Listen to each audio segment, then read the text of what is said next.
Las opiniones expresadas en el siguiente programa son responsabilidad de los invitados y en nada comprometen a la emisora ni a la Universidad Surcolombiana.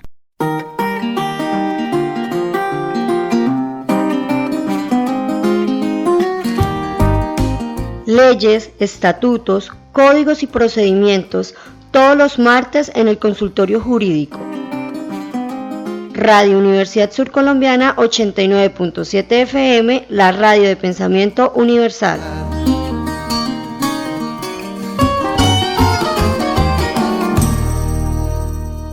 Muy, pero muy buenos días para todos nuestros oyentes, para todos nuestros seguidores. Con la energía puesta, nuevamente iniciamos el programa Su Consultorio Jurídico. Hoy, 2 de abril, iniciamos nuevo mes, el mes número 4, el mes de abril. Vamos avanzando en este primer semestre. Para todos nuestros oyentes, para todos nuestros amigos, queremos decirle que el Consultorio Jurídico es un programa que se emite a través de la emisora Radio Universidad Surcolombiana, los 89.7, frecuencia modulada, la radio de pensamiento universal. Y como es de costumbre, siempre acompañándoles en este espacio muy, muy importante, le doy los muy buenos días a nuestro coordinador, el coordinador del programa Consultorio Jurídico, profe Acosta. Muy buenos días. ¿Qué tal ese corto receso?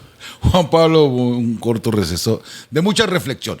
A todos nuestros oyentes de Radio Universidad Surcolombiana 89.7 FM, la radio de pensamiento universal, un fraternal saludo también a las personas que nos ven a través de las redes sociales, que nos escuchan a través de las redes sociales, a través de la internet. Hoy con pilas recargadas para iniciar este consultorio jurídico en nuestra versión radial. Claro que sí. Y pues, profe, también enviar un saludo muy especial a nuestro decano, el doctor Alberto Polanía Puentes, que es el responsable, la dirección académica de este programa, como también a nuestra directora, la directora del consultorio jurídico aquí en la sede Neiva, a la doctora Lisset Vargas Sánchez. Estamos ubicados, el consultorio jurídico aquí en la ciudad de Neiva está ubicado en la carrera segunda, número 805, local 2010, allí en el Centro Comercial Popular Los Comuneros. Profe, ¿con qué iniciamos el mes de abril? ¿Con qué iniciamos? ¿Qué información y qué actualidad jurídica tenemos hoy? Tenemos que indicarle a nuestros oyentes que la Corte Constitucional, sí, señor, en una providencia finalizando el año inmediatamente anterior, nos amparó los derechos a la dignidad humana y a la unidad familiar de persona privada de la libertad con enfermedad grave y expectativa de vida corta. Sí, señor.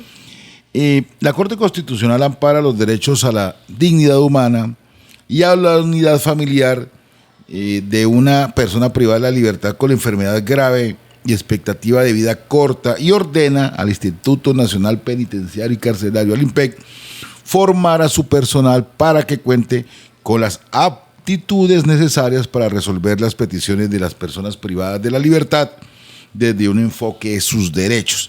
Precisamente la Corte Constitucional amparó estos derechos a esa dignidad humana, a la unidad familiar, y porque esta persona le había pedido al INPEC ser trasladada de Bogotá a una cárcel de Medellín para poder estar cerca a su familia antes de fallecer. Además, le solicitó a un juzgado de ejecución de penas que le concediera la libertad condicional, pero medicina legal consideró que por estar hemodinámicamente estable, sí, señor, no demostró el requisito de tener una enfermedad grave incompatible con la reclusión intramural, y por ello el juzgado le negó la solicitud. La Corte Constitucional reiteró que en el sistema carcelario colombiano y penitenciario colombiano existe desde hace mucho rato un estado de cosas inconstitucional que se caracteriza porque las autoridades dan un trato contrario a la dignidad humana a las personas privadas de la libertad. En este contexto, y a partir de estudios empíricos sobre las cárceles en el país, la Corte consideró que el juez de tutela puede aportar a que se supere ese trato indigno. De esta manera, los jueces no deben esperar, dice la Corte, a que se reforme el sistema penal, que se reforme el sistema carcelario y penitenciario para asegurar los derechos de la población privada de la libertad. Por el contrario, deben actuar en formas inmediatas de tal manera que detengan los efectos inhumanos que genera el funcionamiento actual de las prisiones en el país. Un segundo aspecto también muy importante, Juan Pablo y oyentes, de este pronunciamiento de la Corte Constitucional es cómo la Corte reconoce que las personas tienen derecho a estar acompañadas en la muerte, si así lo desean, como garantías de su dignidad humana. A partir también de estudios del campo de los cuidados paliativos y la filosofía, la Corte encontró que en el momento de la muerte surge una diversidad de emociones que no son necesariamente de dolor, que no son necesariamente de sufrimiento, pero que para muchas personas requieren ser socializadas para que ellas y sus seres queridos puedan darle un significado a la vida a ese momento. De esta manera, la Corte precisó que a lo largo de la vida, Juan Pablo y oyentes, se requieren de otros para comprobar lo que sentimos y para que no nos consuman nuestros pensamientos y sentires. Finalmente, la Sala Segunda de Revisión de la Corte Constitucional, que es la sala que finalmente se pronuncia en este importante fallo de constitucionalidad para las personas que se encuentran privadas de la libertad, que la forma como el IMPEC analizó el caso no era coherente. No era coherente con una perspectiva de derechos humanos, encontrando desproporcionado la Corte que al accionante que formuló la tutela para que poder morir también en condiciones dignas al lado de su familia estando privado de la libertad, se le negara esa posibilidad, con el argumento que se representa cierto peligro y necesita medidas de seguridad específicas que solo la da la cárcel en la que estaba actualmente recurrido. Entonces, también algo muy importante, porque también le dice a Medicina Legal, le ordenó que debería volver a conceptar sobre la gravedad de la enfermedad del accionante, porque sus conceptos anteriores se habían limitado a verificar la condición hemodinámica de la persona, pero nunca analizaron si, dada su enfermedad, el accionante no podía continuar en reclusión intramural. A partir de esa nueva valoración, el juzgado de ejecución de penas debe estudiar nuevamente la posibilidad de concederle al accionante la prisión domiciliaria. A nuestros oyentes, a nuestros internautas, esa sentencia, la magistrada ponente, es decir, la juez ponente, es la doctora Natalia Ángel Cobo, y la sentencia, lápiz y papel, es la T472 de 2023. T de tetero. Sí, señor. T472 de 2023. Más profundidad respecto a este pronunciamiento de la Corte, más conceptos, una mejor o más amplia asesoría allá en el consultorio jurídico en el Centro Comercial Popular Los Comuneros. Pues, profe Acosta, creo que esta sentencia abre un debate, ¿cierto? Abre como un tema en donde hasta en la muerte, y pues por derecho debe ser una muerte digna. Quisiera, profe, no sé qué término utilizar, pero a su criterio, profe, ¿cómo sería y donde le tocara a uno vivir en carne propia esta situación, estando privado de la libertad, pero con una enfermedad o algo ya terminal y que usted sabe que médicamente, científicamente le quedan cortos días de vida y que usted quiere estar con su familia? Pero es que precisamente, Juan Pablo, esa es la importancia de este pronunciamiento de la Corte.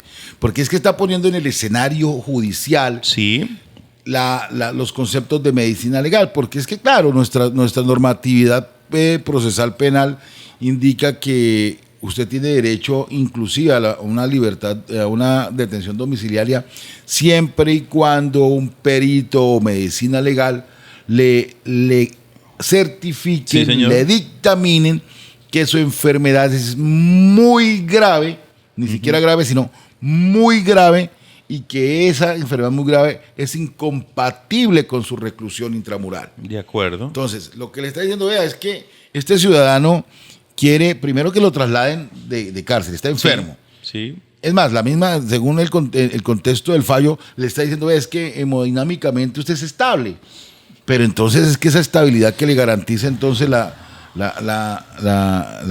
enfermedad Sí. no le da derechos también. Entonces, muy importante respecto a un tema también de mucha consideración ahí es que desde hace mucho tiempo, le decía, lo reconoce la Corte, estamos en un estado estado inconstitucional, en los establecimientos carcelarios del país. Es un tema bien interesante. De hecho, y aquí quiero traer y mencionar que nuestra Facultad de Ciencias Jurídicas y Políticas tiene un proyecto especial y es un proyecto de proyección social, ¿cierto?, que desarrolla, y es el proyecto Amayí, profe, en donde también hacemos presencia en las cárceles, especialmente aquí en nuestro departamento del Huila. Pues a partir de ese momento, y queremos invitar a nuestros oyentes y a nuestros seguidores que no se retiren del programa, viene una invitada muy especial con un tema especial en la mañana de hoy que les va a interesar a todos ustedes, y estamos hablando de los contratos laborales. Así que, queridos oyentes, queridos seguidores, vamos a nuestra primera pausa informativa cultural y ya regresamos.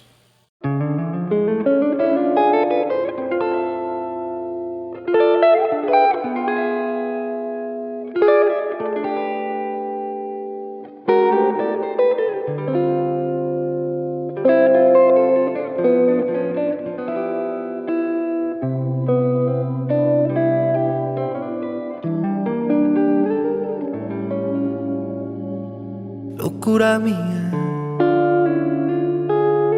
el pretender que tú llegaras a quererme, vivir pensando que algún día puedas darme todo ese amor que yo en mis sueños he vivido. Locura mía,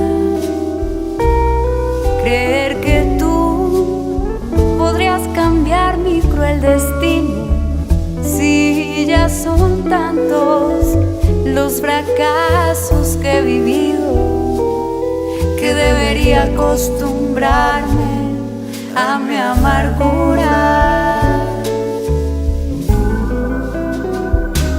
Qué insensatez, si eres la luz y yo soy noche eterna, si eres la cumbre y yo soy un abismo.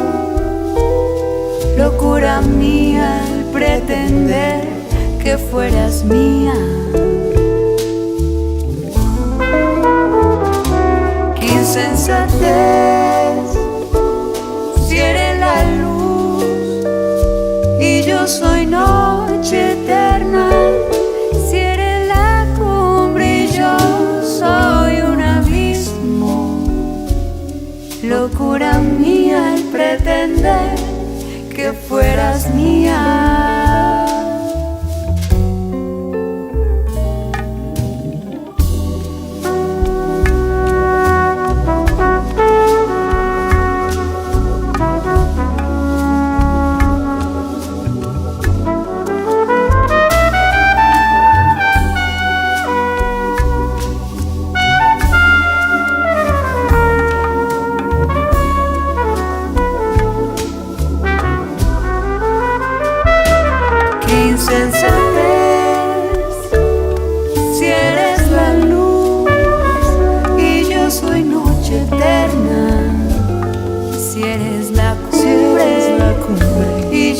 Soy un abismo, locura mía el pretender que fueras mía.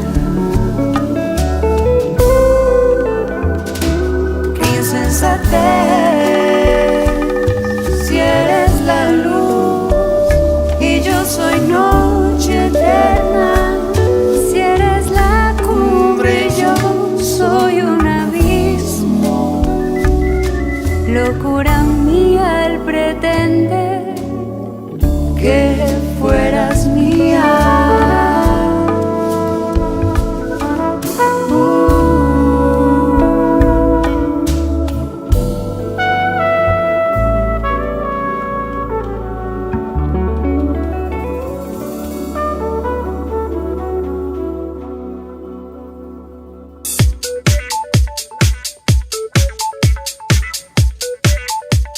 la radio que te acompaña, donde quieras y cuando quieras en Internet.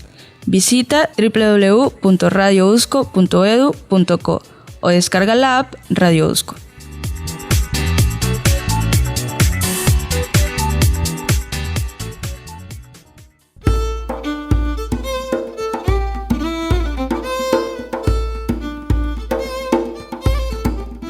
Mediante tu radio tendrás a un experto en derecho. Escucha el consultorio jurídico en Radio Universidad Surcolombiana 89.7 FM, la radio de pensamiento universal.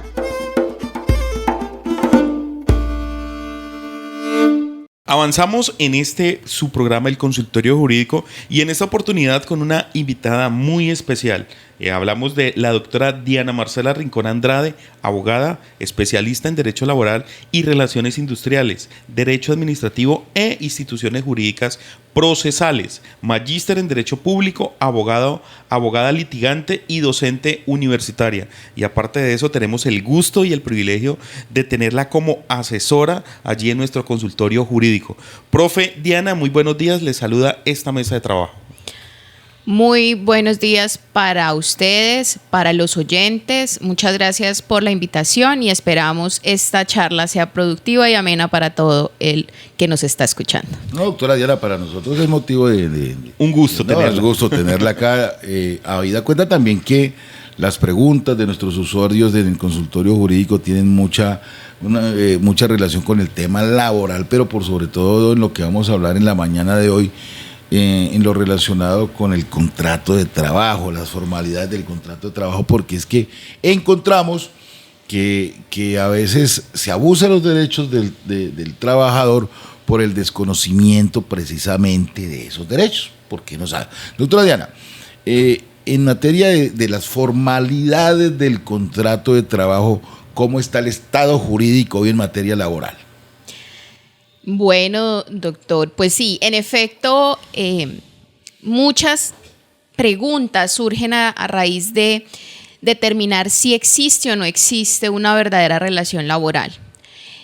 Para ello, nos vamos a remitir esencialmente al artículo 53 de la Constitución Política de Colombia, que regula o establece todo lo que se considera el derecho laboral. De hecho, es un artículo que yo le digo a mis estudiantes, es un artículo de una página donde básicamente está cómo deben funcionar las relaciones laborales en el país. Y a partir de allí, pues claramente se desprende toda una normatividad.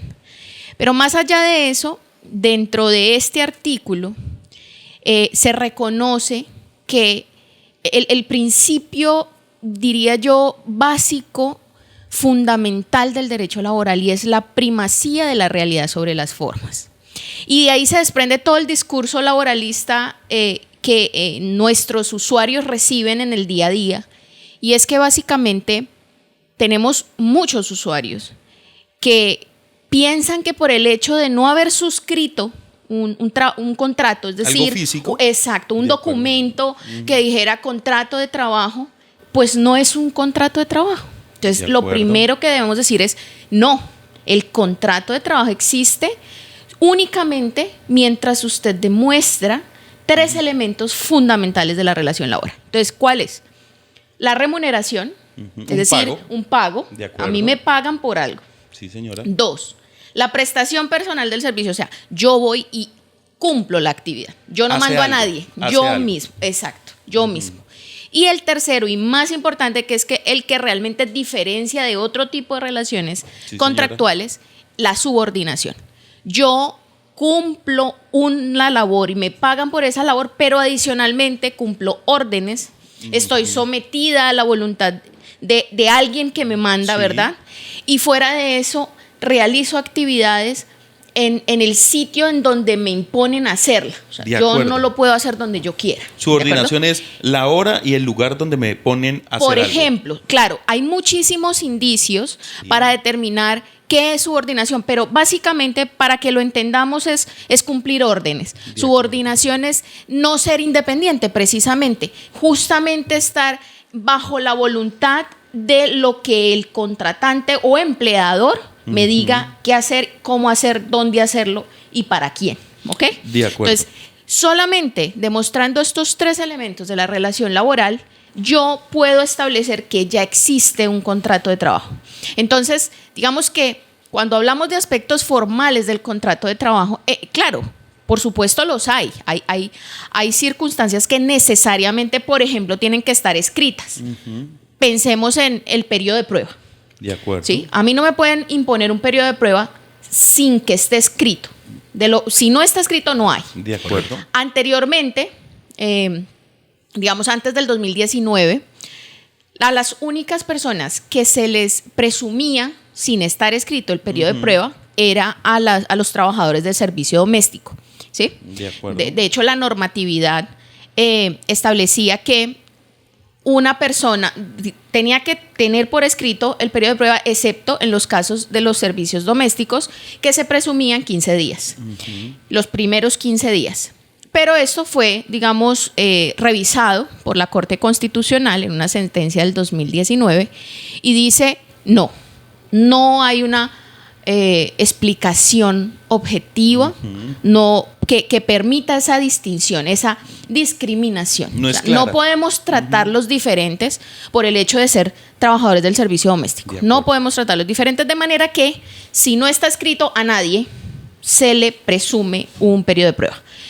Por ejemplo, otra cláusula que no se presume porque, es decir, si no está escrito no existe, de acuerdo, es el pago, el salario en especie, ¿sí? El pago del salario en especie.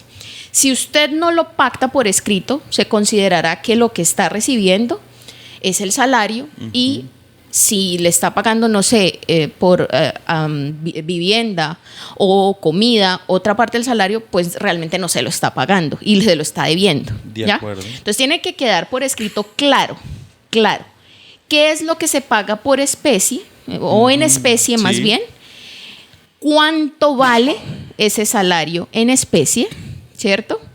Y qué es lo que se va a dar en especie. Entonces entendamos que en especie solamente se puede pagar lo correspondiente a vivienda, alojamiento y comida. Profe Diana, discúlpeme un segundo, y es que muchos de nuestros usuarios que van allí al consultorio jurídico, especialmente este tema, es que yo fui a prestar un servicio y no firmamos nada. No me dijo nada, pero me dijo, venga y me poda todo el jardín, venga y me pone esto, cualquier situación. Y es muy a diario, es mucha la consulta que tenemos allí. Insisto, su merced hace parte de nuestro equipo asesor de allí. Pero ese tipo de contrato laboral de corta duración, ¿qué podemos hablar de eso? Y donde finalmente no hay algo físico, no hay algo escrito. Sí, es el más común, ¿no? Sí, señora. Digamos que encontramos en el día a día que las personas realizan contratos verbales que siguen siendo laborales. De hecho, dentro de la tipología contractual en materia laboral, pues tenemos contratos verbales y escritos. Sí, y los escritos, pues uno los divide también de acuerdo, bueno, el escrito inclusive el verbal lo divide en cuanto al tiempo. Entonces tenemos periodos, contratos a término fijo inferior a 1 año, a término fijo de 1 a 3 años, tenemos contratos indefinidos, ¿sí? El contrato verbal es laboral en esencia, y se presume, allí sí se presume que es un contrato a término indefinido, ¿ya? De acuerdo. ¿Qué ocurre con los contratos de corta duración que Juan Pablo me menciona? Desafortunadamente, la gente ha creído que por el hecho de que yo vaya y preste 1 o 2 días a la semana, el servicio ya no es un contrato de trabajo.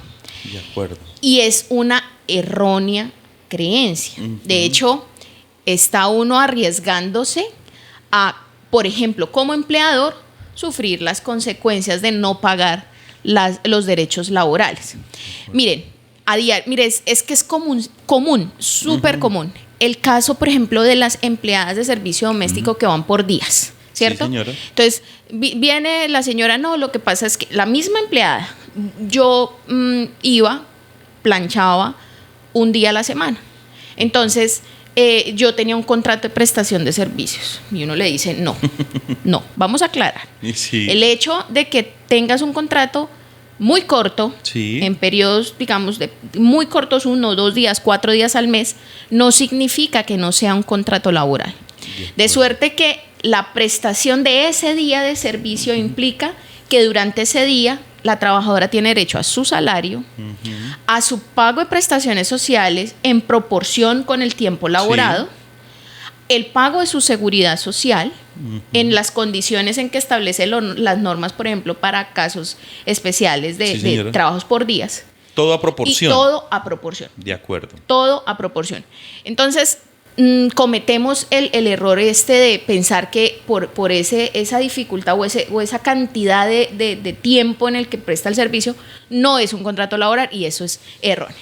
Doctora Diana, entonces, ¿cuál es la distinción en materia de subordinación en el proceso de supervisión y verificación de actividades de un contrato de prestación de servicios? Porque igual, si se vincula a alguien a un contrato de prestación de servicios, pues tendrá que cumplir actividades. Y es más, en tratándose del sector público, pues le ponen un supervisor. Claro que Entonces, sí. ¿Dónde estaría la distinción o cómo es el límite entre el contrato de prestación de servicios y el contrato de trabajo en materia de subordinación en relación con las actividades que se deben cumplir en un contrato de prestación de servicios? Profe Diana, regáleme un segundo, y profe Acosta, vamos a esta pausa informativa y cultural en este primer momento con nuestra invitada, y ya regresamos. Hoy que te marchas y que me dejas, después de todo lo que yo te di, te alejas. Dejas mi vida hecha a pedazos, sin que te importe, hoy te apartas de mis brazos. Quiero decirte que estoy sufriendo, y aunque me dices que te vas, yo no lo entiendo. Si fui tu amiga, tu compañera, tu fiel amante, y de tu amor fue la primera. Me duele el corazón, ya no me aguanto este dolor. Sin ti mi vida se me ha vuelto una agonía. Pero si te preguntan qué pasó con nuestro amor, puedes decirles que toda la culpa es mía.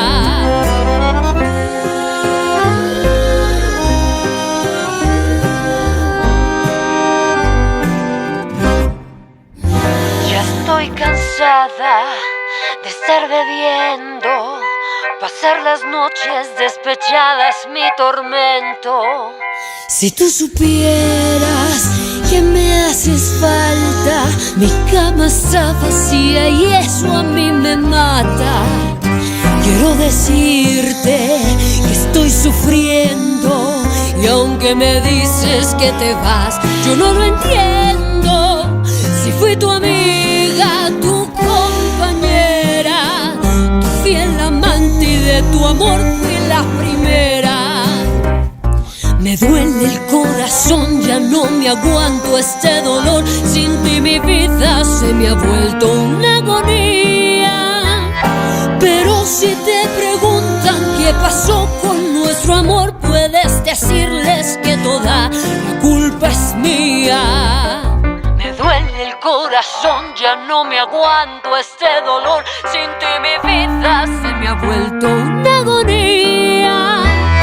Pero si te preguntan qué pasó con nuestro amor, puedes decirles que toda la culpa es mía.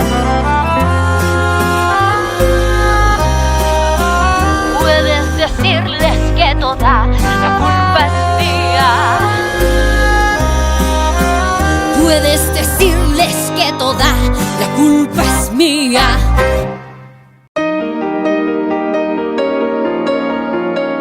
Pensamiento crítico, música fresca, 89.7 FM.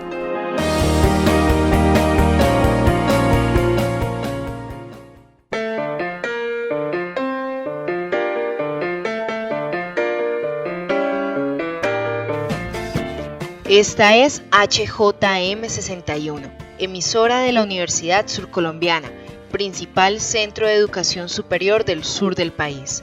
Escúchanos en 89.7 FM y en internet en www.radiousco.edu.co. Radio Universidad Surcolombiana, la radio de pensamiento universal.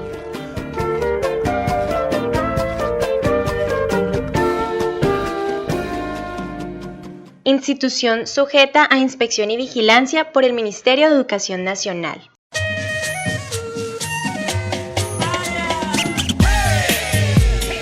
La Universidad Surcolombiana está contigo. La emisora de la Universidad Surcolombiana te acompaña. Radio Universidad Surcolombiana, 89.7 FM.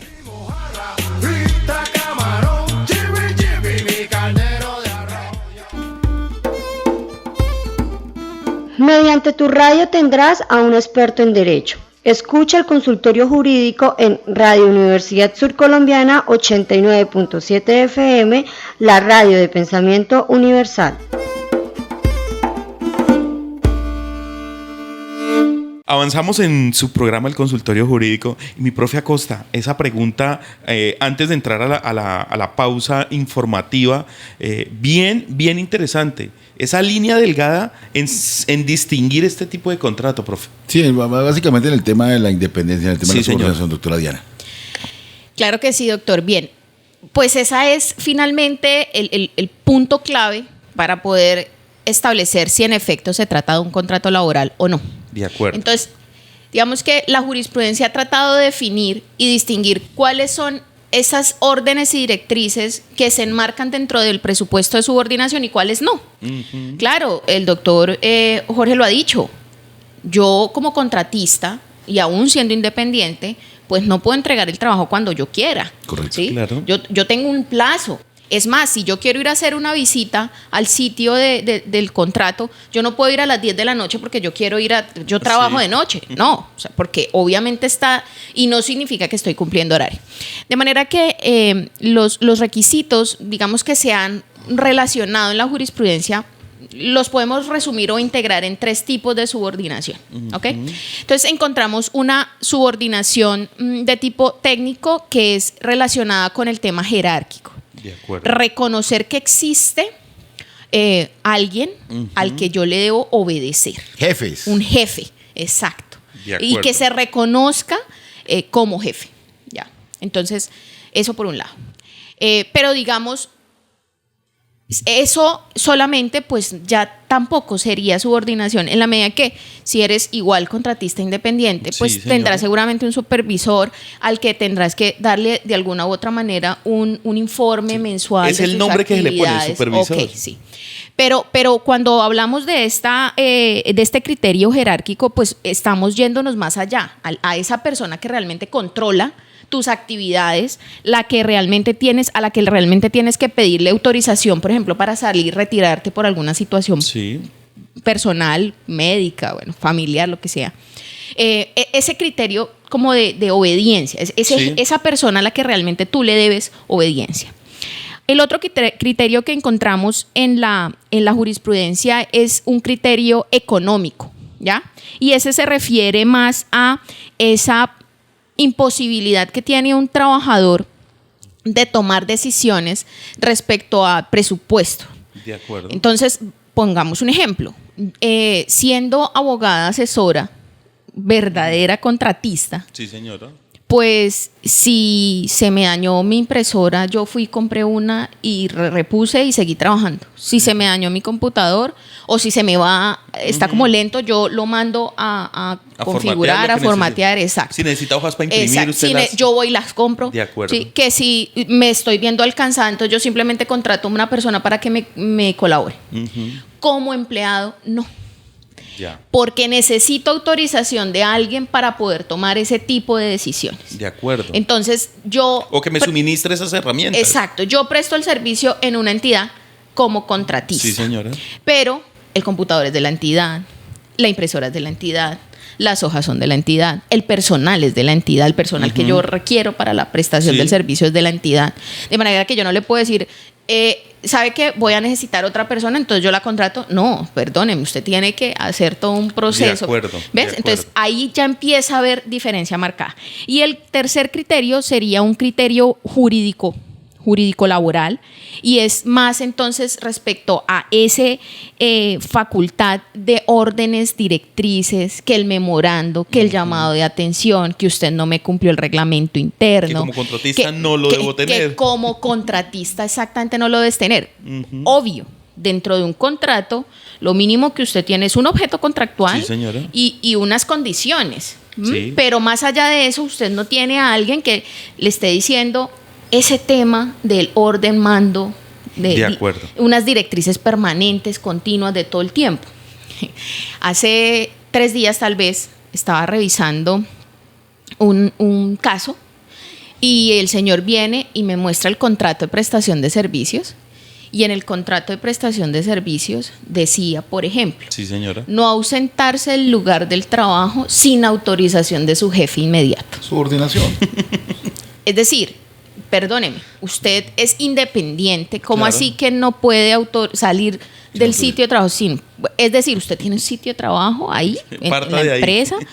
Y lo otro que le decían, por ejemplo, es cumplir con el reglamento interno de trabajo. Un trabajador. Pero por supuesto, o sea, yo no puedo a una persona realmente independiente Sí. ponerla bajo un criterio, una norma que es esencialmente laboral. Y otra perla que tenía ese contrato, pues simplemente acá como para no dejar el chisme incompleto, ¿verdad? El contratante Sí. asumía un porcentaje del pago de la seguridad social. ¿Sí? Entonces, este contratista devengaba X suma, vamos a poner 3 pesos, y entonces sobre esos se supone que Sí, en la señora. cotización a la seguridad social es sobre el 40% de esos Sí, 3 el pesos, IBC. ¿verdad? Entonces el contratante le dijo, hagamos una cosa para que no le quede tan duro pagar la seguridad social, yo asumo la mitad de ese 40% y usted asume la otra mitad. Eso, pues, digamos que no está dentro del tema. Doctora Diana, independiente. una situación que es yo como contratante, ¿cierto? Me limita el tema del contrato. Voy a, en otras palabras, venga, me organizo. Yo necesito una señora del servicio. Sí. Yo como contratante determino si es contrato laboral o por prestación de servicio o directamente ya es un contrato laboral. Es decir, es que usted le puede poner el nombre que usted quiera ponerle a la relación. Usted puede decir que eso es un contrato de transporte, no sé. O sea, usted puede ponerle el contrato que usted quiera. De gestión de atención de servicio de cocina. De servicio integral, sí. Okay. O sea, usted le puede poner el nombre que usted quiera, pero realmente, si usted encuentra que están los 3 elementos de los que le mencioné al inicio de esta charla, ya hay un contrato laboral. No un en esencia, exacto. Es que en esencia, digamos que uno ya entiende y uno de entrada como cuando le llegan las consultas, uno dice, es un contrato laboral. Hay contratos que uno dice, ¿cómo van a ser independientes? Pensemos una enfermera respecto a una entidad del Estado, de salud. Sí, señora. Una enfermera respecto a una entidad del sector de la salud. Evidentemente va a ser subordinada. La enfermera no puede atender al paciente que quiera, no puede trabajar con los elementos que ella quiera lleve. tener. No, realmente de acuerdo. No. Precisamente las empleadas del servicio doméstico, en esencia son subordinadas, o tú cómo vas a coordinar el ejercicio de la actividad propia en tu hogar. Pues evidentemente subordinando. Una secretaria. Son actividades necesariamente subordinadas. Y por ejemplo, les decía yo ayer precisamente que estaba en el consultorio jurídico, el mayordomo de la finca, ¿sí? Y este se tiende a confundir muchísimo porque el mayordomo vive allí, ¿cierto? Entonces uno dice, no, usted se va a vivir allá, resulta ser, yo soy el arrendador, usted es el arrendatario de esa casa, pero además usted me cuida la finca. De acuerdo. ¿No? Y entonces fíjense que a veces ni siquiera le pagan nada porque ya está... ahí viviendo, claro. Está viviendo y esa es su casa, y entonces usted de más, a manera de pago, entre otras cosas, me cuida el ganado, me hace esto, me hace el otro. Y resulta que allí termina habiendo un contrato laboral.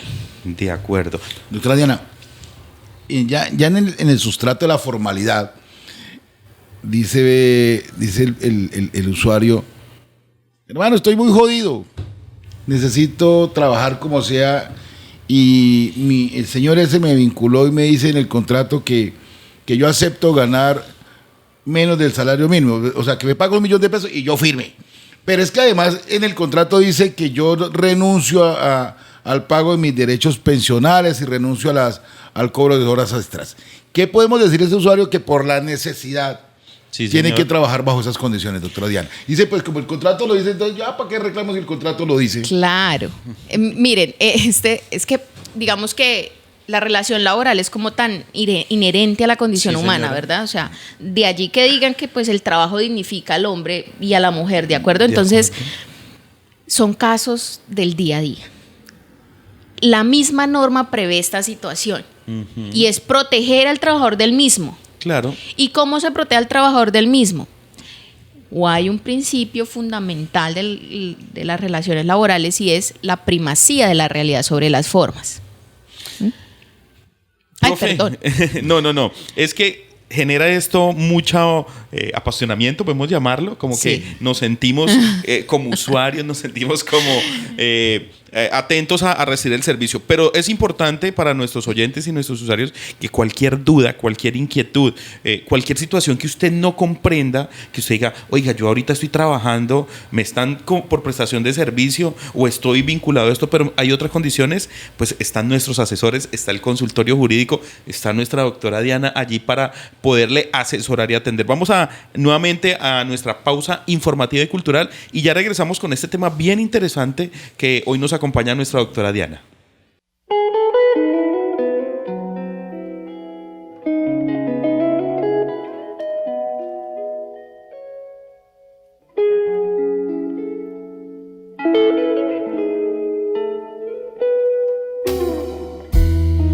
Se me olvidó decirte antes de marcharme. Si en algo te ofendí y quiero disculparme. Se me olvidó tocar tus manos para no quedarme y para insistirme,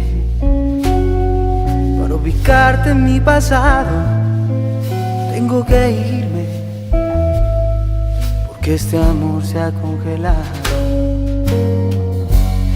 Voy a olvidarme de que existes aunque mis lágrimas insisten. Se me olvidó decirte antes de marcharme que nuestro amor eterno fue de madrugada, de día y noche, a puerta cerrada. Y para insistirme, para ubicarte en mi pasado, tengo que irme porque este amor se ha congelado. Voy a olvidarme de que existes aunque mis lágrimas insisten.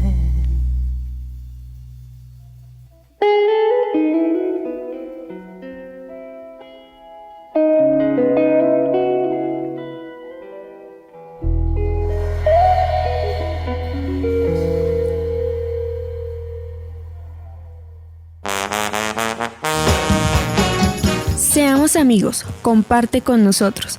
La emisora de la Universidad Surcolombiana también está en medios sociales. Comparte con nosotros a través de Facebook y Twitter.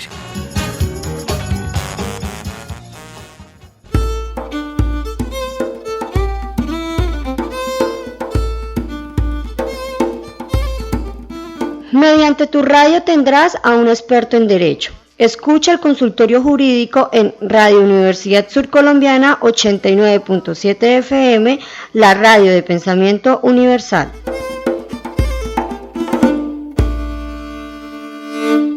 Continuamos en el consultorio jurídico de Radio Universidad Surcolombiana 89.7 FM. Esta es la radio de pensamiento universal y en la mañana de hoy estamos hablando del alcance de las formalidades del contrato de trabajo, Juan Pablo. Sí, señor. Antes de este corte, la doctora Diana nos estaba explicando acerca de la posibilidad que tiene, al menos en la forma del trabajador, renunciar a ganar menos del mínimo o a renunciar a sus aportes a pensión o renunciar a las horas extras. Doctora Diana. Sí, profe, entonces estamos hablando que, está el principio de realidad sobre las formas, sí, señora. Pero la misma norma trae un principio y es el que protege al trabajador del mismo, y es el principio de irrenunciabilidad de los derechos laborales. ¿Qué significa eso? Que aun cuando expresamente en el contrato firmó que dice voy a ganar menos del mínimo, no me paguen seguridad social, ya eso de entrada será una cláusula ineficaz. Okay. ¿Qué significa ineficaz? Pues que no surte efectos jurídicos, es como si no existiera, es como si no se hubiera pactado. ¿Y por qué? Porque la normatividad laboral trae los mínimos, los derechos mínimos. ¿Y eso qué significa? Que nadie puede estar por debajo de esos mínimos. ¿Qué significa? Que yo, trabajador, aun cuando yo mismo acepté que me pagaran menos, la norma me protege a mí, porque claro, es que, a ver, el trabajo casi que se vuelve, es una necesidad, ¿no? No se vuelve, es una necesidad. Sí, de manera que, exacto, yo para subsistir tengo que, así vaya a ganar menos, pues tener algo para comer, vivir, pagar mis obligaciones, poder criar a mis hijos. Entonces, la misma norma dice, yo te voy a proteger de tu necesidad, ¿cierto? Entonces, aun cuando tú hayas decidido renunciar, eso es ineficaz. Y el empleador va a tener que pagarte las diferencias. Por ejemplo, si pactó 1 millón y resulta que estamos en 1.300.000, entonces durante todo el tiempo que quedó, le quedaron debiendo 300.000 pesos. Ahora, la seguridad social. Oiga, ese sí es un tema bien complejo, ¿no? Porque llega también, hemos recibido en el consultorio jurídico casos de empleadores, de señoras, de señores que vienen y dicen, es que mi empleado me dijo que no le pagará la seguridad social porque perdía los beneficios del régimen subsidiado. Del régimen subsidiado, sí. Exacto. Entonces, por favor, no me paguen seguridad. Ese es un riesgo como empleador. Señor empleador, por favor, no haga caso, ¿sí? Porque eso es un riesgo para usted mismo. Claro. Porque la norma dice, hay derechos que son irrenunciables, entre otros el derecho a la seguridad social. Entonces usted sí o sí al final va a tener que pagarlo aun cuando sea el mismo trabajador el que le dijo no me pague, ¿no? Entonces, inclusive, bueno, digamos que en el ejercicio práctico uno ve que el trabajador casi nunca pelea por el derecho de su seguridad social, señora. Pues porque no le llega de la plata, sino que llega al sistema. Correcto. Pero cuando se hace complejo el asunto, cuando hay un trabajador que lleva mucho tiempo trabajando y se está acercando a su pensión, entonces ahí sí le importa la cotización a la seguridad social, al sistema de pensión, y va a decir, usted no me pagó, llevo 15 años trabajando, no me ha pagado pensión, luego me paga usted la pensión. ¿Sí? De ahora en adelante. O algo más grave todavía, y es el tema de los riesgos laborales. Un trabajador se me cae, se lastima, Dios no lo quiera, fallece. ¿Quién paga por no tener afiliado? El empleador. Entonces, son cosas que, mejor dicho, ameritan otra invitación que podemos organizar, porque realmente, mire, es un tema, el tema de la seguridad social es un tema muy complicado, sobre todo porque se trata de derechos irrenunciables. Señora. Doctora Diana, y ya llegando a esta parte final de este programa muy, muy nutrido, y creo que nuestros oyentes y cada uno de nuestros usuarios pues tendrán muchas inquietudes como las tenemos nosotros aquí, pero 3 cosas que podamos decirle, ¿sí? Importantes. Ya conocemos hoy estos 3 principios, ¿cierto? Estas 3 características fundamentales. Pero 3 cosas más que podamos decirle que hoy le queden muy claro a cualquier oyente, a cualquier persona frente al contrato laboral. Aparte de esas 3 condiciones que se hagan. Sabemos ya, y lo acabamos de hablar, el tema de la necesidad. Que me están pagando el mínimo, pero no me va a pagar horas extra y me toca quedarme 10, 12 horas, 15 horas, y yo lo aguanto porque me están pagando un mínimo.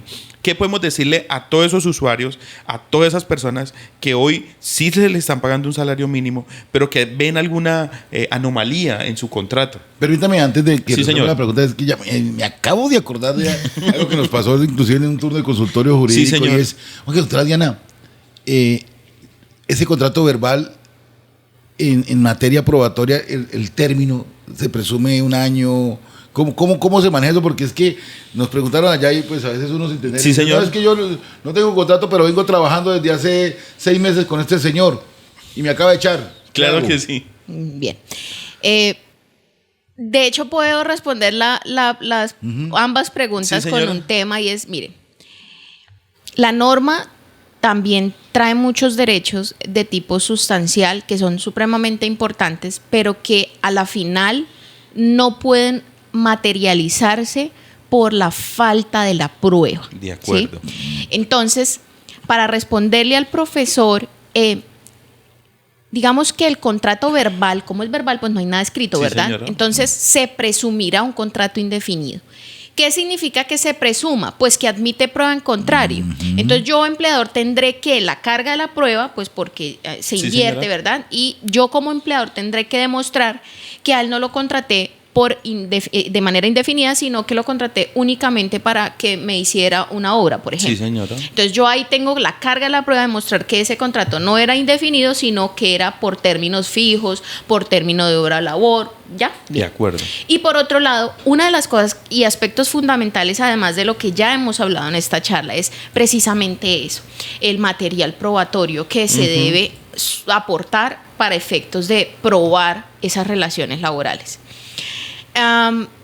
Cuando yo estaba estudiando, un profesor decía, mire, es que ustedes tienen que, si bien la norma laboral pues protege al trabajador, lo cierto es que en temas procesales es diferente. Y el profesor decía, profesor nuestro también, hay que llevar de la mano al juez, llevar de la manito al juez, para decirle, mire, esto es lo que yo tengo para demostrar que en efecto sí se trató de un contrato laboral. Entonces sí es muy importante guardar todas estas conversaciones, guardar toda esta cruces de información, esos informes que rindo diariamente, Fotografías que se pudo hacer. Sí. De acuerdo. Entonces todo esto debe quedar como en un ¿cómo llamarlo? Repositorio, Sí, en un un archivo, archivo. en lo que sea, Sí, señora. organizadito, para cuando usted tenga que acudir a la jurisdicción porque no le quieren reconocer sus derechos, pues pueda demostrarle al juez que en efecto sí sucedieron las cosas como usted lo plantea. Bueno, ya muchas cosas hemos dicho, pero Sí, también es señora. muy importante establecer extremos temporales. ¿Cuándo inicia y cuándo finaliza la relación laboral? He visto sentencias en donde el juez prácticamente le dice a la parte, sí, su merced, usted tiene derecho, usted era trabajadora, usted era trabajador, pero usted no me acredita cuándo empezó y cuándo terminó. Entonces no puedo declarar los derechos, porque no puedo liquidar algo abstracto. Yo Claro. necesito saber usted cuándo inició y cuándo finalizó. Y eso nos pone un obstáculo grandísimo, porque piensen ustedes, una trabajadora, un trabajador que lleva prestando los servicios 30, 40 años. Dígame, ¿cómo va a probar usted eso? Que inició tal fecha. Que inició en 1991, ¿verdad? A hoy. Si en Sí. esa época, pues WhatsApp, nada de eso. Digamos Sí, que hoy sí. la podemos tener un poquito más fácil, pero antes no. Entonces, eso es un tema también que es muy importante, la prueba en el proceso. Pues, profe, llegando al cierre, las conclusiones, de acuerdo, de este tema laboral. E insisto, cualquier usuario que considere que hay una anomalía en su contrato o que está viéndose vulnerado en alguno de sus derechos, ¿qué pautas debe seguir? ¿Qué pautas debe tener en cuenta y acercarse al consultorio jurídico?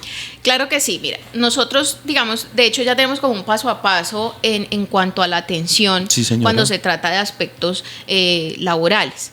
Y lo primero, pues, es hacer una entrevista real, concreta, puntual Sí, al señora. usuario para determinar si en efecto se trata de un contrato laboral, ¿sí? Lo segundo es mirar cuáles son las pruebas obrantes o que se puedan aportar en un proceso judicial, eventualmente, ¿no? Lo tercero es determinar la posibilidad de la conciliación. Ojo que en materia laboral la conciliación no es un requisito de procedibilidad para poder demandar. De manera que es opcional. Yo, trabajador, si quiero, lo cito a conciliación, si no, pues no estoy obligado. Pero de todos modos sí es importante como determinar la viabilidad o no de esta. 3, en materia laboral, en asuntos privados, cuando se trata de entidades privadas y empleadores privados, no es requisito presentar reclamación laboral, o sea, el reclamo, no es necesario. Cuando se trata de demandas en contra de entidades públicas, sí se debe agotar el requisito de reclamación laboral. Pero esta reclamación, ¿para qué me sirve? Para interrumpir prescripción. Recuerde que todos los procesos laborales, o más bien todos los derechos laborales, van prescribiendo 3 años a partir del momento en el que se vuelven exigibles. De acuerdo. Entonces, si yo estoy muy cerca de esos 3 años, yo radico reclamación, interrumpo y reinicio el término. O sea, no sé, salí en el 2020, ¿sí? Sí, y en señora. en diciembre del 2022 dije, pucha, tengo que demandar. Entonces, radico reclamación y me vuelven a arrancar los 3 años. O sea, prácticamente del 2022 tengo 3 años más para demandar. Eso es fundamental. Y lo otro ya pues es presentar la reclamación ante un juez, que vendría siendo una demanda laboral. Pues llegamos a la parte que no nos gusta. Al final del programa del consultorio jurídico, pues doctora Diana, agradecerle su tiempo, agradecerle este espacio.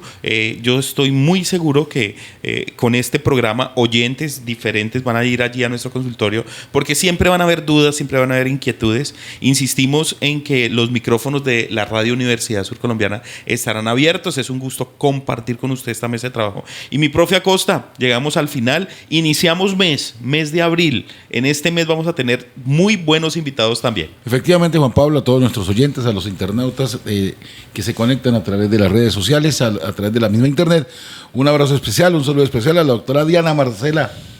Muchas gracias por estar en esta mesa de trabajo. Ella siempre ha estado muy atenta y muy seguramente la vamos a seguir necesitando para que llegue a esta mesa de trabajo, doctora Diana. A ustedes muchas gracias por la invitación. Un feliz día para todos y recuerden, 89.7, la radio de pensamiento universal.